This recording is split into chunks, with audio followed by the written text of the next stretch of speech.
Welcome to my channel. আমি আজকে হাজির হয়েছি আমার স্পেশাল ছোলা বোনার রেসিপি নিয়ে। এখানে আমি নিয়েছি সারা রাত ভিজিয়ে রাখা 250 গ্রাম ছোলা, মাঝারি সাইজের একটা আলু ডুমো করে কাটা, একটা টমেটো কুচি এবং পেঁয়াজ কুচি পরিমাণ মতো।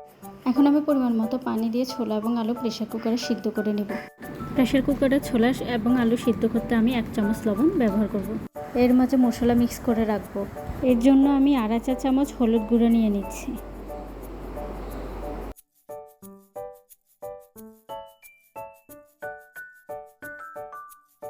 এরপর লবণ নিচ্ছি 2.5 চা চামচ।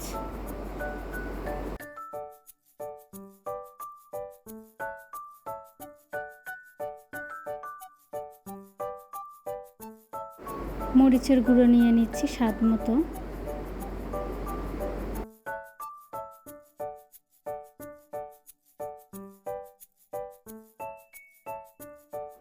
এখন অ্যাড করে নিচ্ছি 1 চা চামচ জিরা গুঁড়া।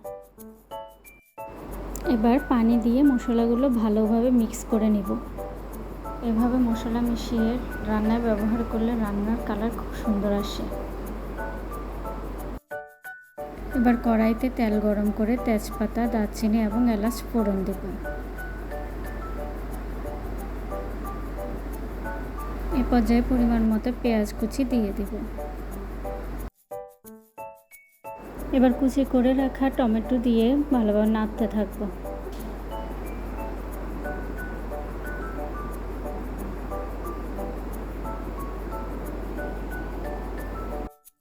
এই পর্যায়ে পানিতে মিশিয়ে রাখা মশলাগুলো দিয়ে ভালোভাবে কষিয়ে নেব। ছোলা রান্না সবসময় তেলে টেলে রাখা শুকনো মরিচ ব্যবহার করি, এতে সুন্দর একটা ফ্লেভার অ্যাড হয়। এখন আমি 2 চা চামচ আদা দিয়ে দিব।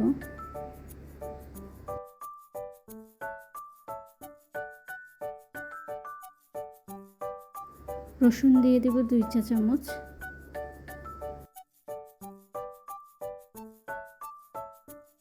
এখন আমি মশলাগুলো ভালোভাবে কষিয়ে নেব। মশলা কষানো হয়ে গেলে তেল উপরে উঠে আসলে আমি আবার পানি যোগ করব।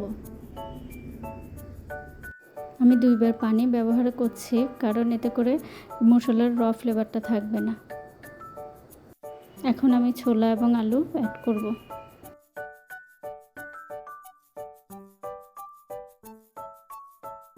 এ পর্যায়ে ছোলা এবং আলু মশলার সাথে ভালোভাবে মেশানোর জন্য নাড়তে হবে।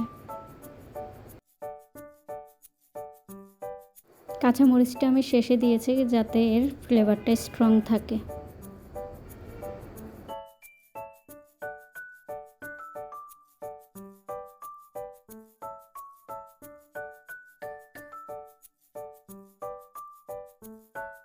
এখন আমি কয়েকটা আলু একটু ম্যাশ করে নেব যাতে ছোলাটা একটু মাখা মাখা হয়, এতে খেতে এবং দেখতে বেশ ভালো লাগে। এ পর্যায়ে ধনিয়া পাতা দেব সুন্দর ফ্লেভারের জন্য। আমি স্ট্রং ফ্লেভারের জন্য সবশেষে সবসময় কাঁচা সরিষার তেল ব্যবহার করি, যেটা আমার খুবই ভালো লাগে। হয়ে গেল ভীষণ মজাদার স্পেশাল ছোলা বোনা রেসিপি। রেসিপিটি ভালো লাগলে প্লিজ সাবস্ক্রাইব করবেন।